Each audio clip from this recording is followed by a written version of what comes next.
Hello, I'm Tom Suvansri at Premier Trust Advisors. We help our clients learn the truth about money so they can gain the control and confidence to make the most of their personal economies.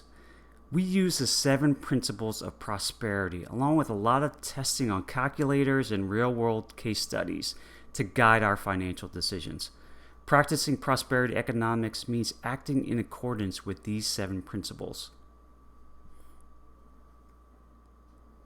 The first principle of prosperity is to think from a prosperous mindset. If we wish to create wealth, we must first examine our thoughts and beliefs. We do this because our consciousness guides our behavior and our results. Are we thinking abundantly or living our lives from the assumptions of scarcity? Prosperity is characterized by gratitude instead of complaining or blaming. Prosperous people are open-minded and see possibilities. And prosperity is based in trust and action rather than the fear and paralysis of scarcity thinking. The second principle of prosperity teaches us to see the big picture of our finances. Typical financial advice tells us to focus on the rate of return or the interest rate of our mortgage. It focuses on a few trees, but not the whole forest. Prosperity economics sees how our mortgage, our insurance, our savings, our investments, how we buy a car or send our kids to college all work together. Since all of our expenses come from the same wallet, we want to take a macroeconomic view. Prosperity principle number 3 is to measure. Most people likely think of measuring their rates of return, which is certainly important. However, measure here relates to opportunity costs. This teaches us that our own cash has a cost, and to recognize and consider the cost of paying with cash. When you pay with cash, you lose the opportunity to earn a return with that money. The reality is we will either pay interest or pass it up, and there are many situations where we can build wealth faster through strategic borrowing and leveraging. When people measure opportunity costs, they tend to increase their assets and cash flow. The fourth principle of prosperity is to create cash flow with our dollars rather than focus on accumulation. Typical financial advice tends to focus on building your net worth. However, net worth does not pay our bills or take us on vacation. Cash flow does. This principle illustrates why the accumulate all you can now, worry about cash flow later really doesn't serve investors' best interest. If you have $1 million in the savings account paying 1%, you'll only be able to use $10,000 of it a year. Too often we forget that successful wealth building is not about amassing the biggest pile of money we can, but is about using our wealth to create a sustainable life that provides us the most value. The fifth prosperity principle is to control your dollars.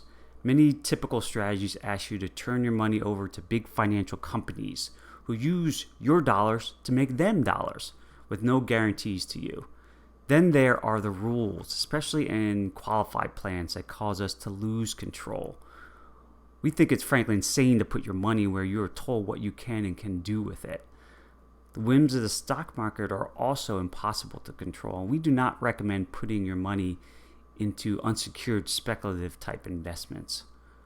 While understanding that different investment vehicles do have rules that we must follow, we teach our clients to keep their dollars under their control so they can have the flexibility to deploy their money as needed. Prosperity principle number 6 is to move our dollars. Just like water gains power from movement as opposed to remaining stagnant, so our money gains power and momentum through movement. Movement is what creates cash flow in our businesses, our national economies, and our personal economies. We see our economy strengthen when money moves, when people feel confident to spend as well as earn. When money accumulates in one place, such as a retirement account or a savings account, it becomes stagnant. If money is accumulated but never moved or put to use, it is not being used efficiently or effectively. Keep your money moving. to increasing the velocity of money and your returns.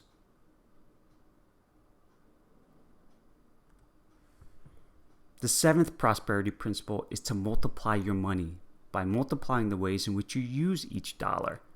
Just like your smartphone does more than one job, replacing an iPod or a GPS system, a camera, a calculator, so your dollars can do multiple jobs. When you put your dollars to work doing more than one job, they become more efficient. When you multiply the jobs your dollars do, it creates tremendous freedom and flexibility. Many people are saving too much in all the wrong places, with dollars just doing one or two jobs. $1 educates a child, another accumulates for retirement. You want your dollars doing as many jobs as possible, and you want to put your dollars in savings and investment vehicles that allow you to do that. Multiply the jobs your dollars do, and you'll multiply your prosperity.